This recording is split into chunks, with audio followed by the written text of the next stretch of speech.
So what's up, y'all? First, well, I'm gonna introduce myself. My name Mill. Y'all can call me Mill. My name's Jamil, but y'all can call me Mill. Before I speak, everybody that's in the program, I want y'all to tell me y'all name and who y'all are and where y'all from, because I like to talk. When I speak to young people, I like to talk with y'all instead of talking to y'all.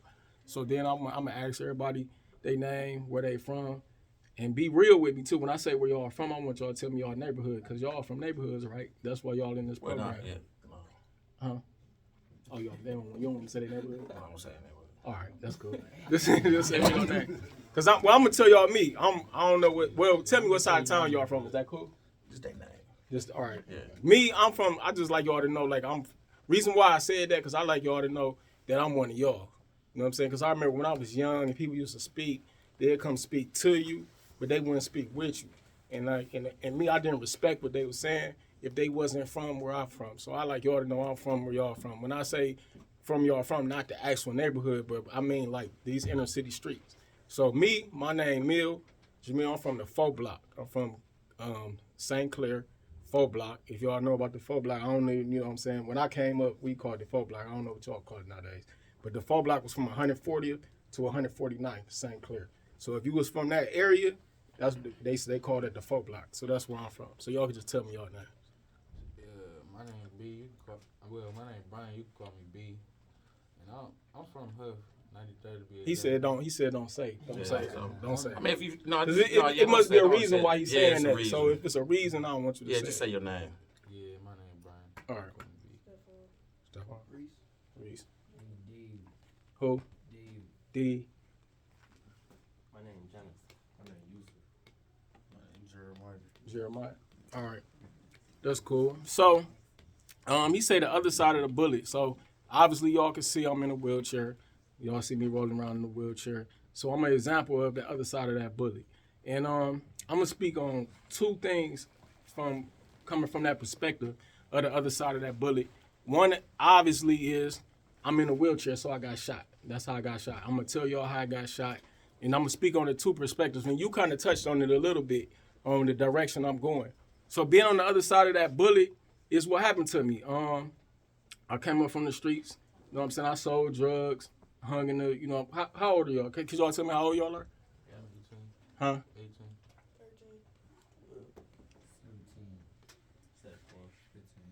15. All right, I was 16 years old when I got shot. I was 16. So it's like every time I'm around young people, it kind of like, I get choked up a little bit because when I was 16 years old, I got shot and I didn't realize how young I was.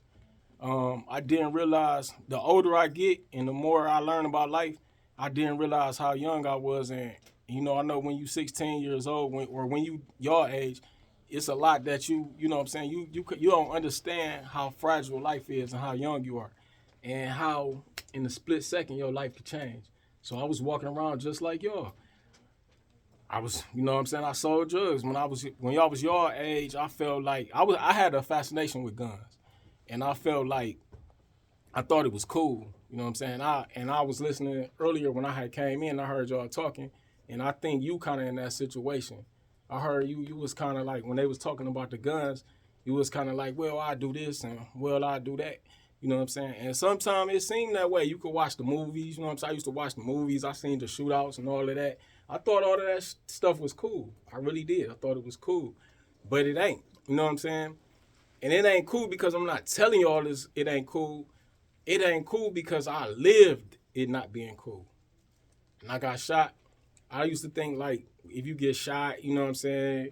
You get shot, you get brownie points, you know what I'm saying? Because I got friends that been shot and they ain't nothing, you know what I'm saying? They got shot and they came back to the hood and you know what I'm saying? It was all, oh, my nigga got shot, blah, blah, blah, blah, blah. But when I got shot, something happened that I couldn't come back from. My life, I came back to, I didn't die. I almost died. I came back to life. But I had this situation right here that I'm dealing with. And I remember getting shot, and I remember waking up in the hospital bed. I distinctly remember this. Well, first I'm going to tell you this, I got shot. When I got shot, I got ambushed. Me and my friends was on the corner. We was selling drugs. some guys, I'm from 140th, so it's a bridge on 100. If y'all know anything about 140th, it's like 2 bridges on 140th. You gotta go down. So I'm from under the bridge, and some guys came from up under the bridge. We was standing on the block. They came from under the bridge. They got to shooting at us. They get to shooting at us. Me and my friends ran, and when they ran, I got shot. When I fell on the ground, I remember like I didn't know that I was gonna be paralyzed, but I remember my body felt like it was detached. Like the upper part of my body and the lower part of my body felt like it was detached. And then I blacked out. Wow.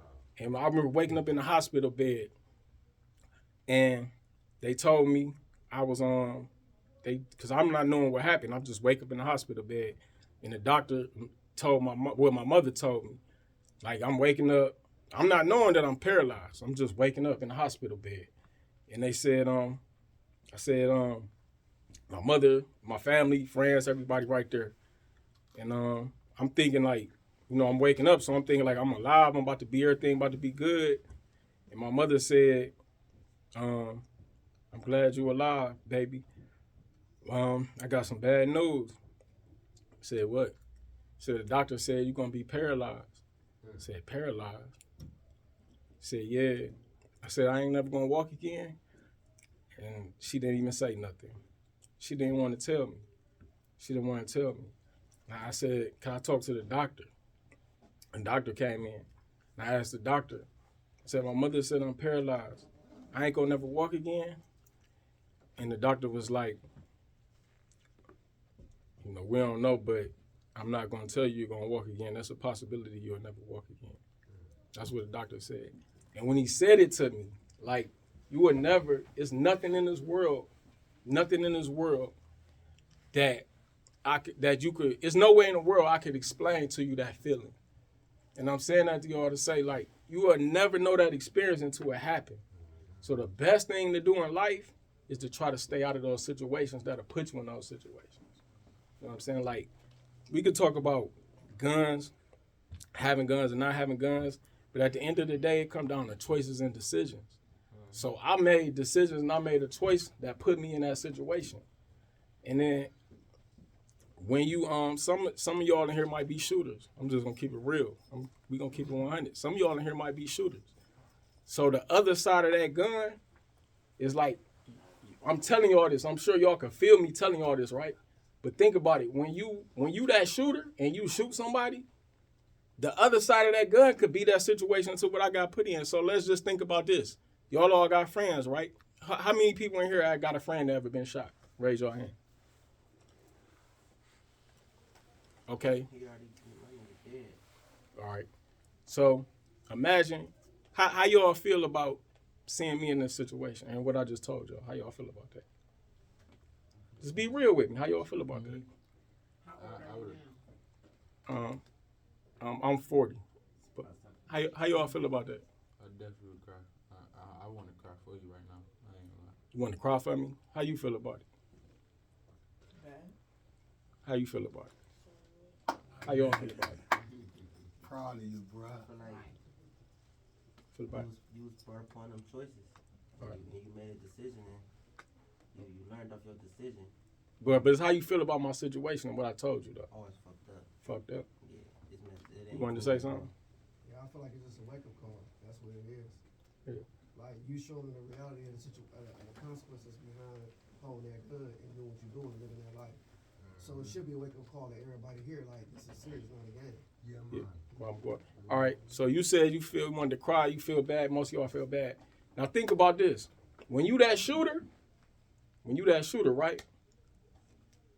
The way y'all feel about what happened to me, you put somebody else in that situation. When you that shooter, that's the other side of it. People never think about that. Like you will have a friend, like just like the brother right there. He wanted to help me up here, right? This is something I don't understand about life, right? We feel bad. We see somebody in a situation, and I don't want nobody to feel bad for me, but I'm trying to make a point. We'll feel bad if we see somebody in a situation, but then we'll go out here and put somebody in that situation. Cause we all from the streets, right? I could tell y'all from the streets. Scooby got y'all in this program cause y'all from the streets, right? And we just gonna keep it 100. Some of y'all are probably shooters. And I ain't saying who shoot. I ain't here to condemn nobody for what they do. But I want you to think about this. When you that shooter, you might be putting somebody in my situation. So however y'all feel about me and what I went through and what situation I'm in, you could put somebody in that situation. And there's another side to that. And the brother was kind of touching on it. You got family members. When I woke up in that hospital bed and my mother was like, my mother she ain't know how to tell me you gonna be in a wheelchair. You in a wheelchair. My mother ain't know how to, it hurt my mother to tell me that, right? It hurt my family. My family and my friends is all around the bed, right? When you shoot somebody, you could be putting somebody in that situation. That's the other side of the book. You could be putting somebody in that situation when you shoot somebody.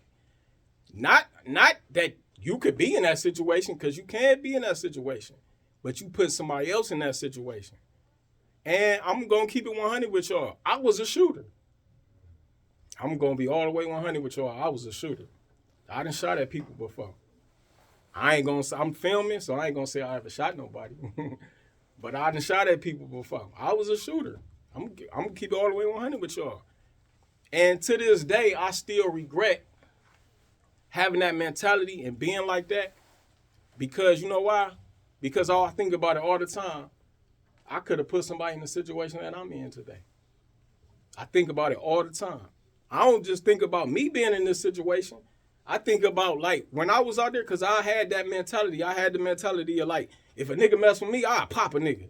That's the type of person I was. I'll pop a nigga, I'll shoot a nigga, I'll kill a nigga. That's how I thought. I really thought like that. But when I was thinking like that, I never thought, like, what if I shoot somebody and I put them in a wheelchair and they wake up and they mother looking at them like, you're going to be paralyzed. I never thought about that. Never crossed my mind. But then it happened to me. That's real shit. That's the other side of the bullet. That's real. When you got to look at your parents in the face, one day, me and my mom went somewhere. And being in a wheelchair just ain't sitting in a wheelchair. Like, it was a hill. Like, it's hard to push up hills when you're in a wheelchair. It's hard. You know what I'm saying? Like, you would have to be in a wheelchair to understand it. So it was a hill. I couldn't get up the hill. And I was with my mother, and my mother had to push me up the hill. She had to get behind me. Like, the brother was just trying to help me. Like, this time I really needed the help because I couldn't push up the hill. It's like balance. When you're in a chair, sometimes you can't do it. And my mother had to push me up the hill, and she started crying. Now I got shot when I was 16, I'm 40. This was probably like a year ago, maybe a year and a half ago.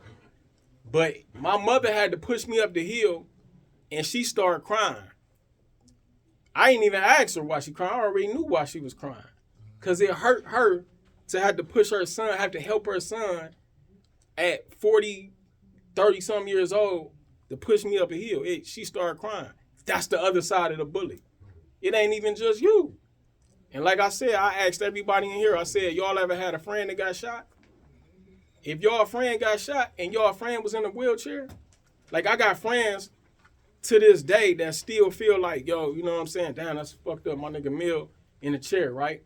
Now I'm doing pretty good for myself, so it didn't, you know what I'm saying? It ain't as bad as it used to be, but still though, like, if your friend gets shot and that's the other side of the bullet, how y'all gonna feel? The same way y'all say y'all feel about me, y'all gonna be feeling that about your friend. But what if y'all put somebody else in that situation? They friends gonna be feeling the same way about their friends. So we gotta think about stuff like that. That's the other side of the bullet. It's two sides of it.